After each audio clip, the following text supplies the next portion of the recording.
my husband Ellis, at that point, was a CBS network executive, and he had met Fred Silverman, who was head of daytime, and Jacqueline Smith, was the West Coast head of daytime. She worked for Freddie, and we were all very good friends. Jackie Smith and her husband, and Ellis and I would go out. We socialized and had dinner with each other and what have you. And Jackie always thought I'd make a wonderful head writer. And I said, I don't know anything about soaps. I've never watched them. Don't bother me. But they desperately needed a head writer for Love is a Many Splendored Thing. And one day Ellis just called and said, look, I'm bringing Freddie Silverman home to dinner, and I want you to meet him. And we met, and Freddie came with this stack of scripts, and Freddie just talked me into it. And I said, Fred, I'm working on the Debbie Reynolds show. I'm enjoying it. I've never even watched a soap. I don't know how to do this. And he said, so you just read the scripts and you'll find out. And, I don't know why he trusted me, but he did. So that's how I started head writing soaps, because the money was fantastic at that point. My God, couldn't believe it. Now, for someone who's never seen this show, how would you describe it? These days, all of the good dramatic series are somewhat like soaps. They all have continuing stories. West Wing has a continuing story. It's all about the campaign and what's going, whether he's going to run or not, or whether he's going to be indicted, or his wife, Judging Amy, all of them. They have ongoing stories. In those days, the soaps were the ones with the ongoing stories. This was a story of two families in San Francisco, the Donnellys and the Elliots. Their ups and downs, their romances, their traumas, their marriages, their affairs, everything that was going on. Now, how did you prepare to tackle this? It was very, very scary for me, because never having written a daytime soap, and remember, they're on every day, 5 days a week, and this was an hour show, and we were scheduled to go on a vacation, first trip to Europe in 1969, and I just said to Fred, look, we're going to Europe. He said, fine, we'll make the deal while you're in Europe, and when you come back, you'll start. And I was terrified. But what I did was I gathered a group of writers that I had worked with. One was this young writer, Daniel Gregory Brown, who I'd worked with on Peyton Place. He was very young. He came at the very last, like the last 13 weeks of Peyton Place. He'd just out of Cal State Northridge. One was my brother, who was teaching English up at UC Santa Barbara. And one was my ex-brother-in-law, had been married to my sister, Tracy, who is a very interesting guy, very funny, very intellectual, very eclectic, very weird sort of guy. And I just got his name? Jerry Edelman.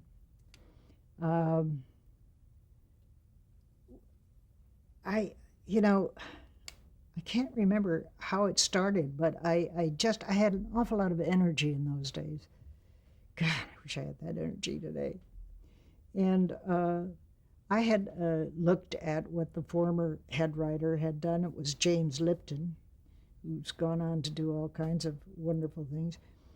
And it was preparing several storylines for the major characters and then breaking them down into what would happen each week and breaking that down into daily outlines.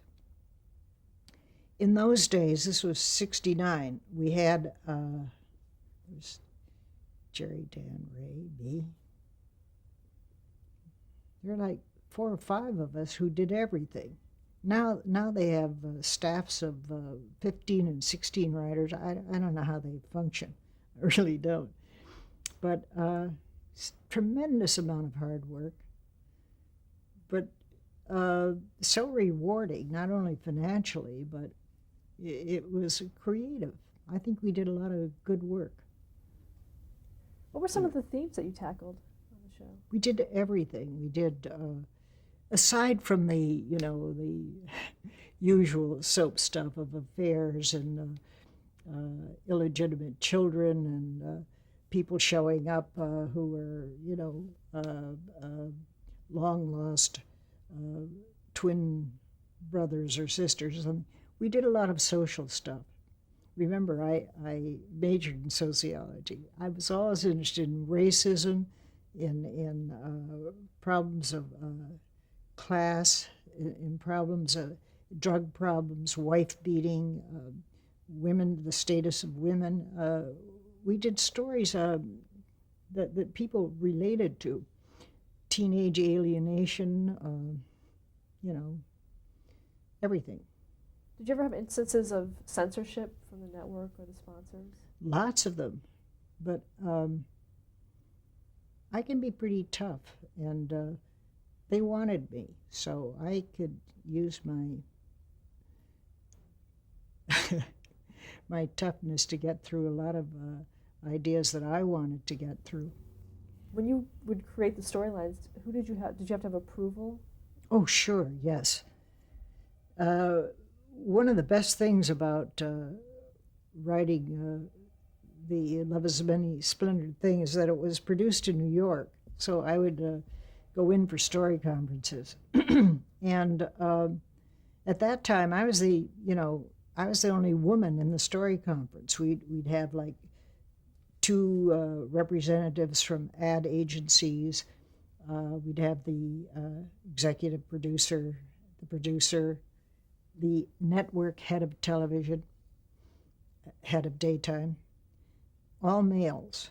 And I was the only woman. So it was kind of nice, It was exhilarating and fun. I loved going back to New York. I could see theater, go out to good restaurants, have all-day story meetings. I don't know where I got the energy, but as a matter of fact, I'd like to stop. There was a scary fan who was so enamored of one of the characters who was fatally ill. We always had someone who was fatally ill. And the show was coming to an end, and everyone knew it was coming to an end, and this fan knew it was coming to an end. And we had a doctor on the show who was trying to come up with some way to save this young woman's life. And the fan kept writing to me. And I don't know how he got my address. And the show went off the air, and we didn't know whether she was going to live or die. And he kept writing to me saying, "What happened? I've got to know what happened." So I got a little, uneasy about it. And I remember making up a whole story after the show went off the air about how he had found this new technique to save the actress. And I took the letter and I said, "Oh, incidentally, I've moved." And I sent it from someplace like the Simi Valley or somewhere, so it would have a different postmark. Did you ever hear from him again? No, thank goodness. I think I satisfied him.